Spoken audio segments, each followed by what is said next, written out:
Meanwhile, Vietnam is asking Malaysia to treat fishermen humanely after a sailor was killed. The Malaysian Coast Guard shot dead a Vietnamese fisherman whose boat tried to ram a patrol vessel in the South China Sea.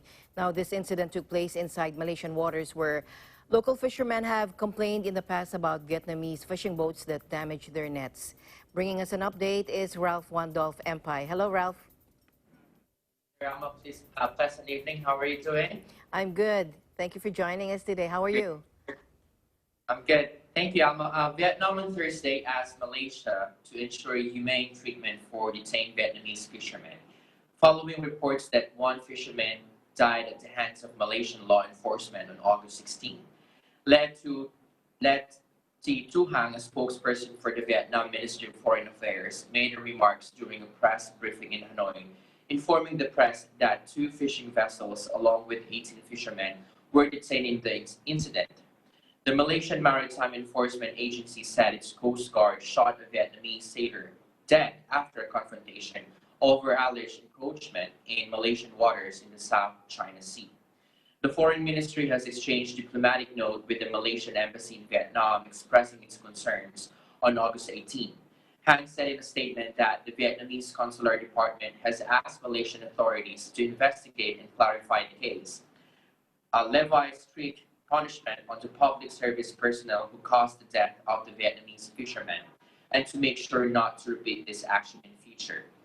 Vietnam asked Malaysia to ensure humane treatment for the fishermen on the two seized boats, handle issues related to Vietnamese fishermen and fishing vessels in the spirit of humanist, friendship, and international law, especially given the two countries' strategic partnership and both being members of the ASEAN community, Han said.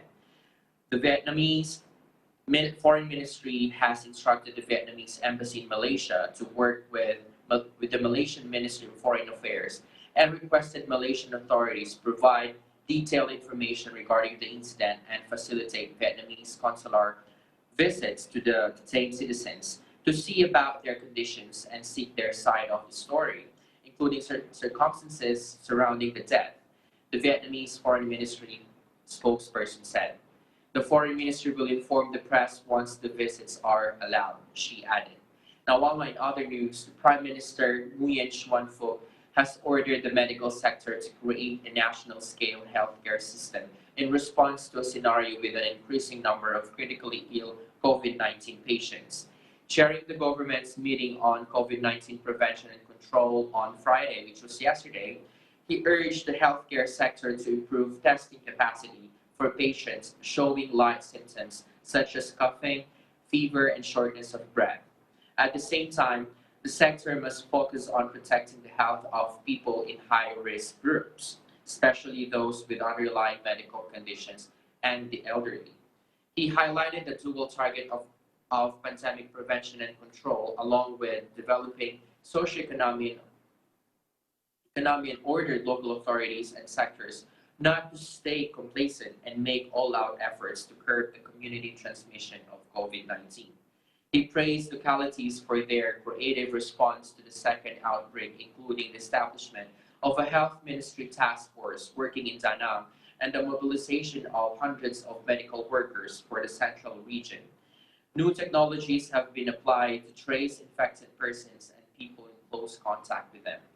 Acting Minister of Health Nguyen Tan Long said the outbreak in Da Nang City, Quang Nam, and Hai Duong provinces had been controlled. There will be new cases in the community in some localities in the coming days, and more fatalities are predicted. Prime Minister Phuc asked local authorities and the Minister of Education and Training to hold discussions and submit a plan for organizing the second period of the national high school exam in areas which had lockdowns lifted. Back to you, Alma. Thank you, Ralph, for your updates there in Vietnam. Thank you, EBC Vietnam Bureau. You're welcome, Alma. This is Ralph Wandolph F5 bringing you the latest updates here in Vietnam. We live in interesting times.